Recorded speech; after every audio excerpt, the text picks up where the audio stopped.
Dia bertindak seperti tidak ada yang terjadi. Hanya memakai celana pendek merah. Masuk ke toilet untuk mandi. Lalu ke belakang, perkosa wanita ini. Jeritannya bergema di seluruh ruangan. Zhang Zongqing adalah cewek malam. Awalnya dia tidak ingin melakukan pekerjaan ini. Dari setengah tahun yang lalu, di kota mulai muncul kasus cewek malam hilang. Tetapi berpikir ke anak dan sang ayah udah tua punya dia. Terpaksa dia harus melakukan pekerjaan ini.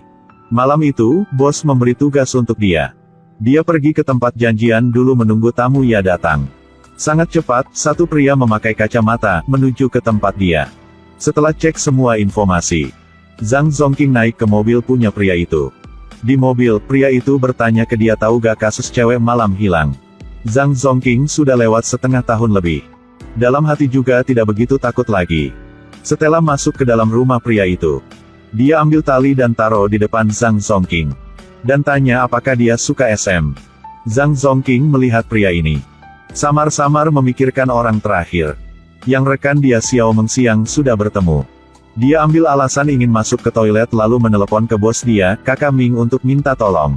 Halo, Kak Ming, sepertinya aku sudah bertemu dengan pria itu.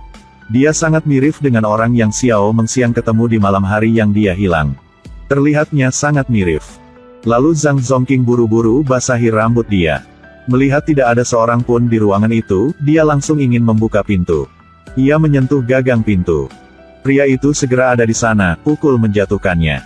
Lalu duduk di atasnya dengan kasar. Saat Zhang Zongqing bangun kembali, melihat dia sudah terkunci dalam sangkar. Selain itu ada 3 gadis lain sedang duduk makan. Zhang Zongqing berteriak minta tolong. Tetapi tidak ada yang peduli dengannya.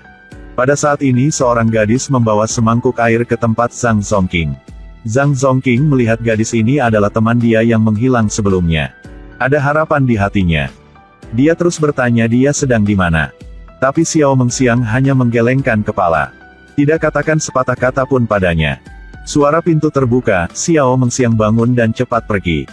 Tidak tahu berapa lama waktu telah berlalu. Zhang Zongqing terbangun oleh musik yang keras. Ketika dia membuka mata, dia benar-benar terpana oleh pemandangan di sekitar dia. Di dalam satu ruang rahasia tanpa cahaya. Gadis-gadis bergoyang mengikuti musik. Pria itu sedang duduk di sofa dan minum anggur. Satu gadis menuju ke arahnya dan peluk pria itu. Ini seperti mereka berjuang untuk keintimannya. Semua di sini seperti bayangan di depan mata Zhang Zongqing. Keesokan harinya, saat pesta selesai, Zhang Zongqing duduk di dinding, tanpa ekspresi. Duduk sendiri, belum pulih semangatnya. Pria lain melepaskan tali di tangan dan kakinya. Bawa Zhang Zongqing dari ruang rahasia balik ke rumah. Kemudian membawa baskom berisi air untuk menyeka wajahnya. Lalu dia juga siapin makanan untuk Zongqing. Kali ini pria itu mengatakan tujuannya. Pria ini bernama Lai Muke. Dia menyelidiki latar belakang keluarga Zongqing. Berbicara tentang anak Zongqing dan ayah tua di rumah. Zongqing menangis dengan kecemasan dan ketakutan. Tapi ini tidak membuat idenya untuk keluar dari sini hilang. Zongqing minta bantuan dengan sekuat tenaga. Tapi tidak ada yang menjawabnya. Waktu berjalan hari demi hari. Zongqing dengan tenang mengambil pangsit untuk dimakan. Tidak ada lagi kerusuhan. Dia sepertinya telah menerima takdirnya. Harus pilih untuk patuh, ikutin kata-kata dari pria itu. Siap menyambut pelanggan pertama dia. Setelah selesai make up, Zongqing naik ke mobil punya Lai Muke.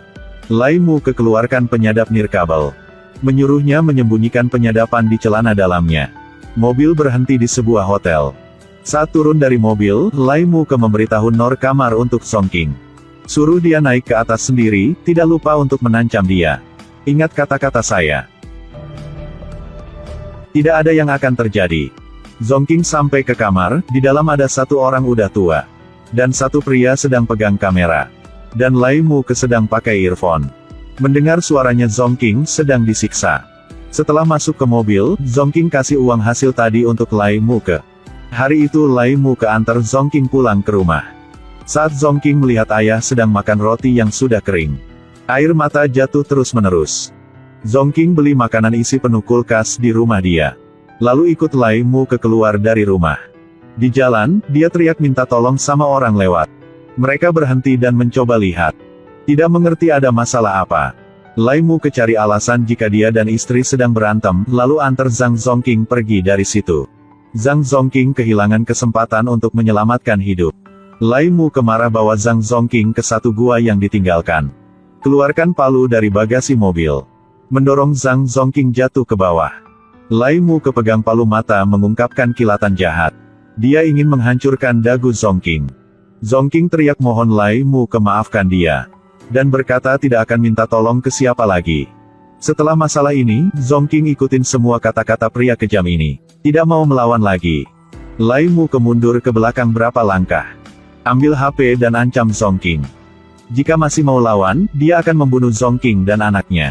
Zongking melihat foto anak tersayang punya dia lewat layar HP. Dia menangis lagi. Zongking dilihat jeruji besi dingin di ruangan tanpa cahaya. Di detik itu, dia juga memahami bahwa kenapa 3 gadis yang ada di sini terima semuanya seperti itu. Siksaan yang berkepanjangan, dan ruangan tertutup ini, membuat para gadis kehilangan akal untuk melarikan diri dari sini. Dia mulai terima kenyataan. Di ruangan itu, musik mulai diputar. Zhang Zongking bergabung dengan orang lain. Tubuhnya bergoyang mengikuti musik. Seolah-olah menyatakan keputusasaan dia. 9 bulan telah berlalu.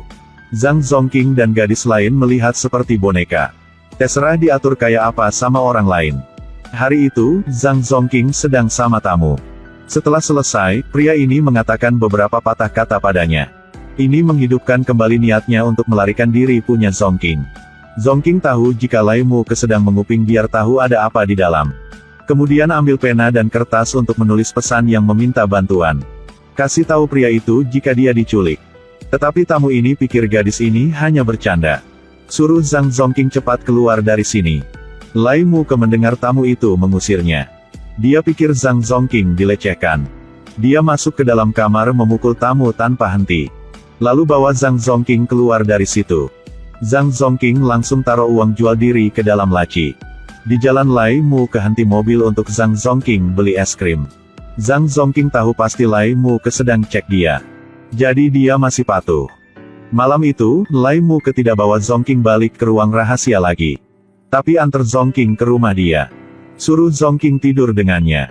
Di hari berikut, pria itu antar Zongking balik ke ruang rahasia. Di dalam ruang itu, satu gadis cemburu sama Zongking. Tanya kepada Zongking kenapa berani mancing Lai Mu. Zhang Zongking hanya diam dan tidak omong apa-apa. Lai Mu mendengar gadis-gadis itu berdebat. Dia melemparkan tas di depan gadis itu. Suruh gadis itu masuk ke dalam tas. Gadis itu sangat takut, terus-menerus memohon pengampunan.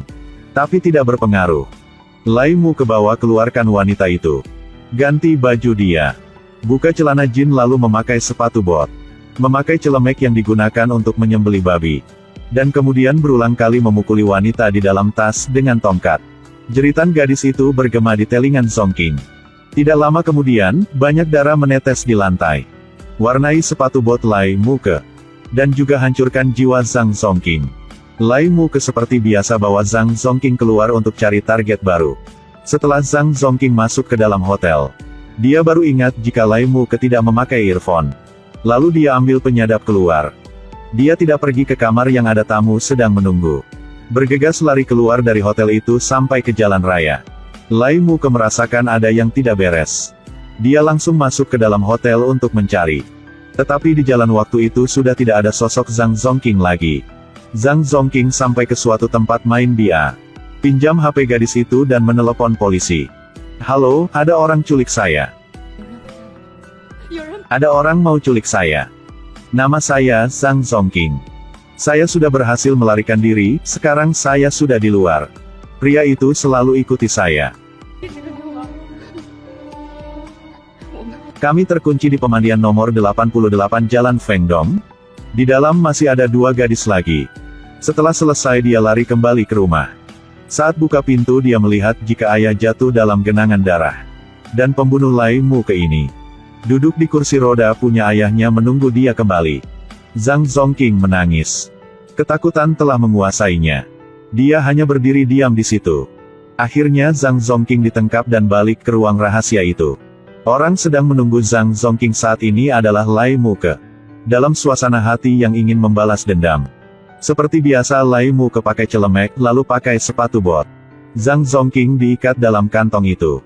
Berpikir kembali ke kehidupan ketika ayahnya masih hidup. Dia tidak bisa berpikir apa lagi. Dia sudah sangat ketakutan. Mungkin lebih baik jika dia mati sekarang. Polisi berdasarkan informasi yang Zongking berikan, temukan tempatnya. Lai Muke sedang menyeret tubuh untuk mempersiapkan pembuangan.